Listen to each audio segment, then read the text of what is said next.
Magandang araw sa inyong lahat at welcome sa aking channel.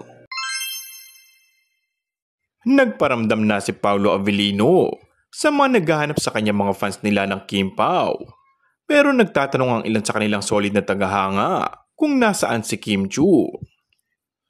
Viral ngayon sa Kim Pao fandom ang video ni Paolo na nag-workout sa isang gym at nina-exercise nito ang kanyang mga legs pati ang kanyang mga braso. Nakapost ito sa kanyang IG kung saan ginagawa ni Paolo ang kanyang program. Say niya sa post, "Progress isn't always visible, but is there with every step forward. Keep pushing." Samot-saring reaksyon ang mababasa sa comment section na nagtatanong kung bakit ngayon lang nagparamdam ang aktor. May ilan namang hinahanap si Kim na dati ay madalas kasangga ng aktor sa kanyang pag-workout.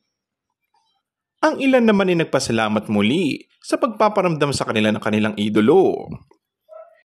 Tila sinasabik muna ng Kim Pao ang kanilang mga supporters para may pasabog muli ang kanilang pagsasama.